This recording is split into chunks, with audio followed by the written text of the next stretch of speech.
l'hôpital manque de moyens, mais il y a un problème de gestion. C'est pour ça que notre stratégie elle est articulée autour de la CNAM, la Caisse nationale d'assurance maladie. On veut que la CNAM devienne le seul interlocuteur de tous les organismes de santé. Et donc, on veut assurer une couverture CNAM pour tous les Tunisiens, y compris ceux qui ne travaillent pas. Ça, c'est stratégique. Et on veut mettre en place, au niveau de la CNAM, des mécanismes de contrôle qui permettent de relever les dysfonctionnements qu'il y a à l'hôpital et qui permettent de remonter ça en plus haut lieu afin qu'il y ait des solutions. Sachant que la CNAM est payeur. Elle aura la force du payeur pour imposer, puisque en parallèle, on veut imposer que la facturation soit pratiquée pour tous les établissements publics. C'est-à-dire que les établissements publics doivent facturer à la CNAM, qui les paye et leur donne les moyens à hauteur de ce qu'ils fournissent comme service, sauf pour certains établissements dont l'existence est stratégique, puisqu'il y a des zones qui ne sont pas très peuplées et qui sont éloignées. Ces établissements-là doivent être pris en considération d'une façon par rapport à un service public qu'elles rendent. Et donc, il faut prévoir un système de rémunération qui ne soit pas un complément par rapport à la facturation. Mais tout le reste doit être facturé. Je ne sais pas si vous savez, mais aujourd'hui, par exemple, les dispensaires de la première ligne de la santé, santé de base donc, perçoivent 80 millions de dinars par an de la CNAM. D'accord? Sur les 400 millions que perçoit la santé publique de la CNAM. Aujourd'hui, pour le soin de base, on ne sait pas si les 80 millions sont suffisants, sont excessifs, sont exactement au niveau des dépenses, on ne sait pas. Il n'y a pas de calcul des soins, de calcul du coût. Il n'y a pas de facturation. Il n'y a pas de gestion. Il y a un vrai... Comment? Ça m'étonne, pourquoi? On ne sait pas parce que tout est renseigné sur des registres papier. Oui. C'est-à-dire que... Oui, mais quand on fait l'ordonnancement de paiement, c'est que... Il n'y a pas de paiement de la CNAM au dispensaire. Il n'y a pas de facturation. Elle fait hauteur.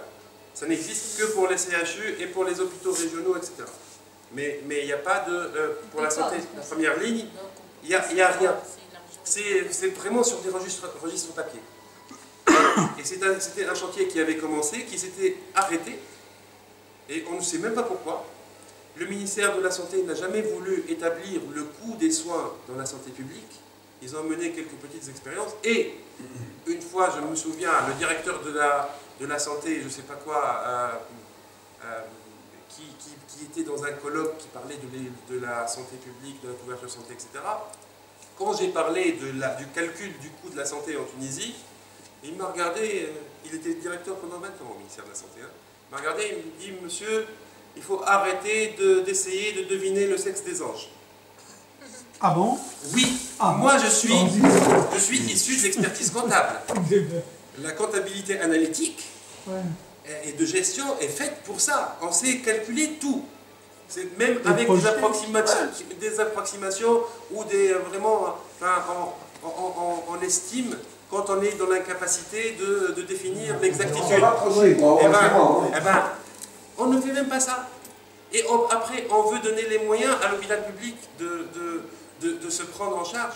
C'est inadmissible que ceci soit inexistant aujourd'hui en Tunisie. Donc, ça, il faut mener ce chantier-là.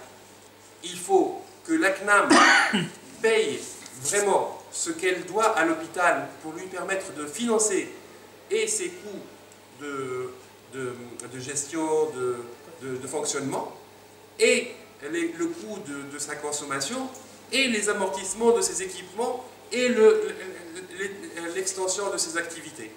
Sans ça, on ne peut pas passer à l'étape suivante. Mais, en contrepartie, quand je te donne les moyens, il faut que j'ai les moyens de contrôler.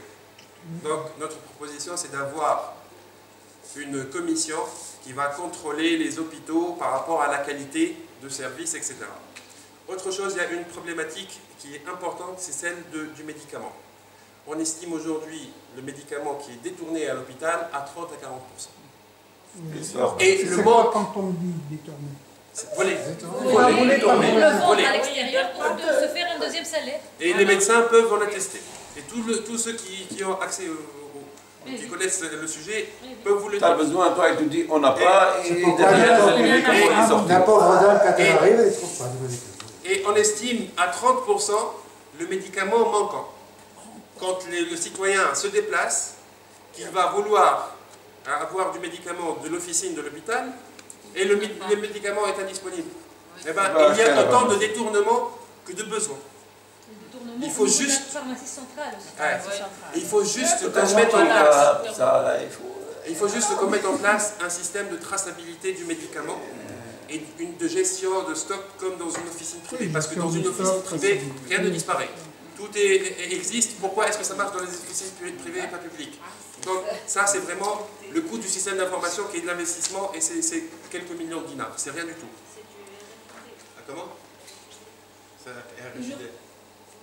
Imagine, Je redis le mot gens, magique, ils sont... c'est la volonté politique. Et On le veut ou on ne veut pas. Si on veut, quoi, au-delà de la on peut volonté toucher, politique, on peut. il faut avoir le courage de plonger dans ce chantier et de trouver des solutions et de les mettre en place. Bon, les autres éléments, c'est que comme notre programme, c'est pour tous les Tunisiens et pas seulement pour quelques-uns, on a regardé chaque catégorie. Pour ceux qui s'adressent au secteur privé, on a estimé qu'il était nécessaire d'augmenter les plafonds annuels puisque ça n'a pas bougé depuis 2007 à la création de la CNAM. Donc on va augmenter de 50% le plafond au titre des enfants à charge. On va me dire que ça va coûter cher. Je réponds que ça ne coûte rien. Ça coûte 3 millions de dinars sur les 1,6 milliard de dinars que coûtent les soins payés par la CNAM parce qu'il s'agit d'une marge de sécurité, c'est comme une assurance. C'est-à-dire que ce n'est pas parce qu'on augmente que ça va être dépensé. Et j'ai les calculs puisque j'étais au ministère des Affaires sociales et j'ai longuement travaillé sur la réforme de la CNAM. On veut basculer les MG1 et MG2, pauvreté. C'est les cartes de soins à tarif réduit et les cartes de soins gratuites qui sont aujourd'hui budgétées sur la santé publique mais attribuées par le ministère des Affaires sociales. Les personnes qui disposent de ces cartes sont considérées par le personnel de l'hôpital comme si elles étaient soignées gratuitement. Nous, on ne veut plus de cette gratuité parce que soigner gratuitement, ça veut dire qu'ils leur font une faveur. Il y a quand même une marge à forfait, non? Comment? Il y a quand même un forfait. Pour les tarifs réduits. Ouais. Pour les tarifs réduits et c'est considéré comme des mois de rien. Vous savez, une catastrophe à Olbir, c'est Zouéoula, donc on s'en fout. On s'en fout de lui. Quand il a une carte de la CNAM, il a plus de respect. Eh ben, moi, je veux qu'il y ait une juste égalité entre le traitement des citoyens devant l'administration publique et le service public. Il faut que quand un citoyen se présente, quand il a des droits, il soit traité égalitairement par rapport à d'autres citoyens. Mais je me dis, ce n'est pas une faveur. Donc, on veut les basculer à la CNAM avec le budget qui y est consacré au ministère de la Santé et ils seront protégés comme tous les autres par la CNAM. Ce sera des protégés de la CNAM, des bénéficiaires, donc la CNAM pourra les défendre face à l'administration de la santé, face à l'hôpital. Ça sera gratuit à 100%. Pour les familles... Catégorie... On va prendre le même système. C'est-à-dire que ceux qui sont bénéficiaires des aides aux familles nécessiteuses, gratuite, elle va rester gratuite. Pour ceux qui sont bénéficiaires de la carte à tarif réduit, ce sera du tarif réduit.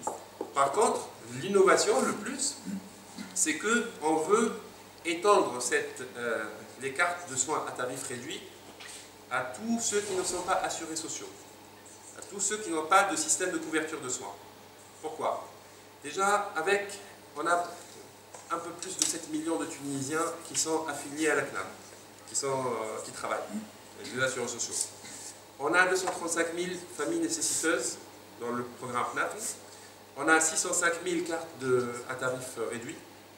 Donc, les 235 000 plus les 605 000, ça fait 840 000. On multiplie par 4,05, qui est la taille moyenne de la famille tunisienne, puisque c'est une carte par famille. On se retrouve à 3,2 millions.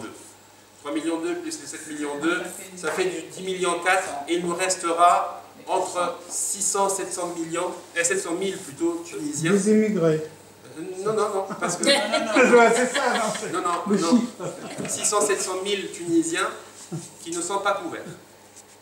Pour la couverture de ces 600 700 000 Tunisiens, j'ai fait mes calculs sur la base de ce qui est dépensé pour la filière publique de la CNAM. Et le chiffre tourne autour des 400 millions de dinars par an. 400 millions de dinars par an, je vais juste vous expliquer, c'est choquant. Hein. Quand on compare ça aux 3 millions de dinars qui sont dépensés pour la compensation du carburant par an, 400 millions et 3 milliards de dinars. 400 millions pour couvrir toute la population. Et j'y intègre, enfin quand je dis 400 millions, j'y intègre le tarif réduit et l'autre. Hein. C'est-à-dire que si on ne prélève rien sur le budget de la santé, du ministère de la Santé, on va se retrouver avec les 400 millions. Si on prélève, on va se retrouver avec 100 millions. Et je parle de 3 milliards de dinars de caisses de compensation dans les voitures, dans l'essence des voitures. Donc les voitures, ça veut dire 25% des Tunisiens qui ont des voitures. Et donc c'est rien du tout. Voilà, et donc, c'est rien du tout. Et il est inadmissible aujourd'hui qu'un Tunisien qui soit né dans une famille pauvre, dont le père ne travaille pas, soit exposé à un risque sanitaire et au handicap, à tout. Et je parle de l'enfant spécialement parce que il est vulnérable et il en va de l'égalité des chances. On a un enfant qui naît, qui n'est pas pris en charge médicalement, et c'est inadmissible parce qu'on lui compromet sa vie, il peut se retrouver handicapé parce qu'il a eu une méningite.